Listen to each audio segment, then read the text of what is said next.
Welcome to Budget Bites, the cooking show that helps college students eat well without breaking the bank. At Budget Bites, we believe that eating well doesn't have to be expensive. From succulent steak dinners to mouth-watering pasta dishes, we have something for everyone.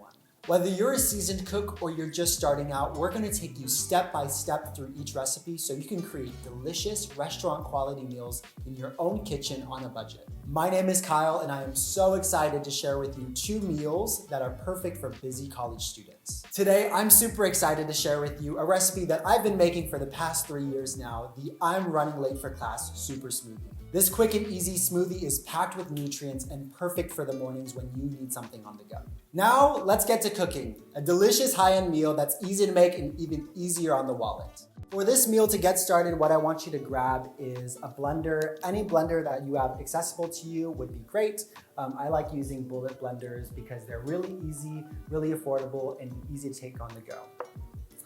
Next thing I want you to grab is milk. So you can use any milk that you like. I prefer to use oat milk. If you have an almond milk preference or a regular milk preference, that totally works as well. I like to add oats to my smoothie because they're packed with fiber and is really easy to just blend within the smoothie and forget about it. And so I'm using 1/4 of a cup here, and you can just buy a big bag of it and use it for a couple of weeks, and it's really easy to store anywhere in your dorm. For this recipe, you're also going to be using a full banana. So if you just get a bundle of bananas, you're good for the week. I usually get them on Sundays. And you also want to grab some peanut butter powder. So you can obviously use peanut butter as well, but I like using peanut butter powder because it's really easy to blend within a smoothie and it's very easy to clean up as well. And the last thing that I like to add to my smoothies is adding some protein powder within it. So I like to use chocolate protein powder. This one is a vegan brand, but you can really use any protein powder in whatever flavor that you want. Some other things that you might want to add, depending on your preferences and what you have available to you, are things like frozen fruit. So if you want to add more fruit than just a banana, you can grab any type of frozen fruit that you find at the grocery store. This has some strawberries as well and some pineapples and mangoes. And if you want to add some extra sweetness, you can add some honey as well. I definitely, from time to time, add some honey into my smoothies. So first thing you're gonna do is you're gonna grab your milk and you're gonna throw it into your bullet blender. I like to put between 8 and 10 ounces of milk in here just so that your smoothie is really light and not super thick. And then what I do next is I'm gonna peel my banana. So again, you're really on the go and you don't have time to cut the banana or anything. What I do is I just grab it by the end and just pluck it in there. And then you can throw the peel away, super simple. The next thing I do is I'm gonna grab my oats as well, and I'm just gonna go ahead and throw that into the smoothie.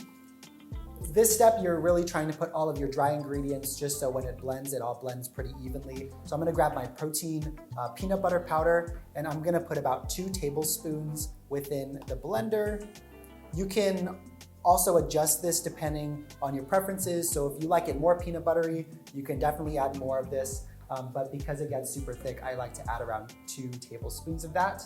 And finally, add your protein powder. So you're gonna open this up, and there's always a scooper in here, so I'm just gonna go ahead and use that scooper as my guide and throw 1 scoop of chocolate protein powder in here as well. Now, one of the biggest things is to plan your meals in advance. This is going to help you avoid impulse buys and waste. And the great thing about this is you can buy all of your ingredients in advance and save money. So let's go ahead and put our blender lid on and get to blending.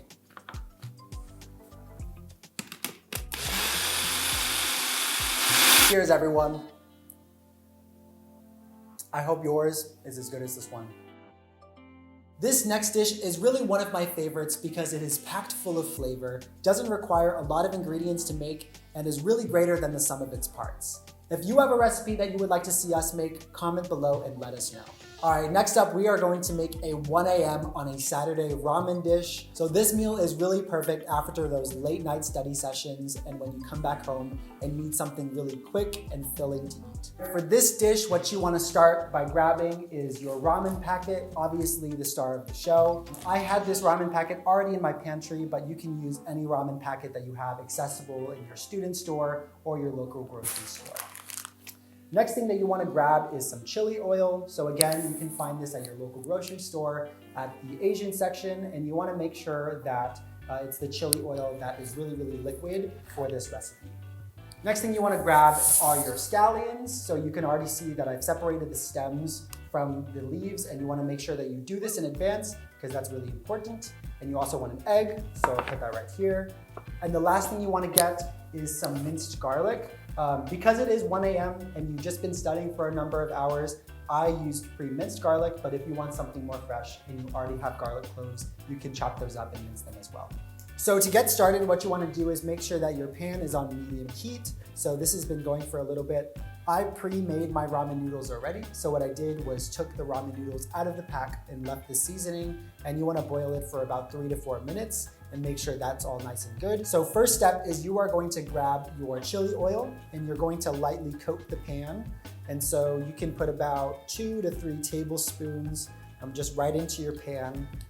It might not spread easily at first, so you can just grab your pan and kind of move it around so you can get it nice and evenly coated. And then next step, you are gonna grab your green onions, and you wanna get the lighter ends of the stem and just go ahead and throw it in there.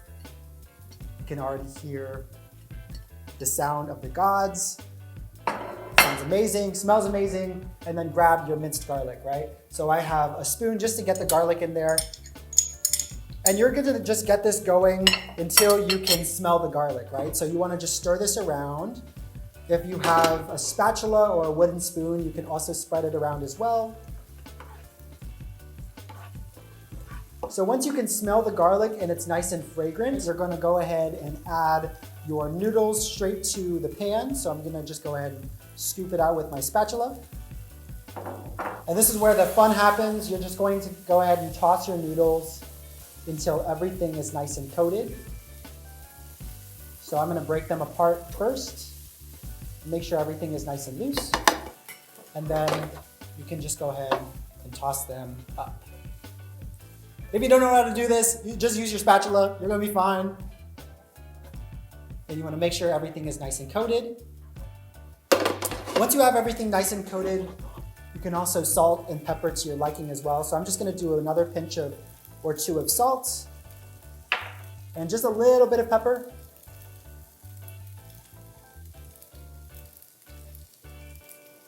Give it another toss.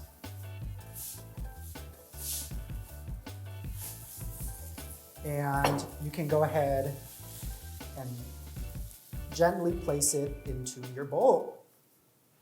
So the last step, I actually have this egg because if you want to add some extra protein to it, you can go ahead and cook your egg as well and put it on top.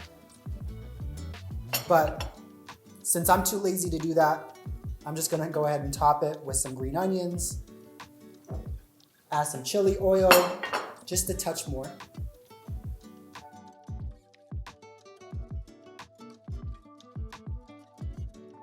And that's it. Your chili garlic oil noodles. And there you have it. We have 2 amazing high-end meals that you can make for under $5 and only took 10 minutes to make. And that's a wrap of this episode of Budget Bites. My name is Kyle, and we hope you enjoyed this episode and learned a few tips and tricks on cooking high-end meals on a budget. And don't forget to tune in next week for another delicious recipe and money-saving tips. If you enjoyed this content and would like to see more of it, consider subscribing to our channel, turning on the notification bell, and giving a like. Thanks for your support, and we'll see you next time on Budget Bites.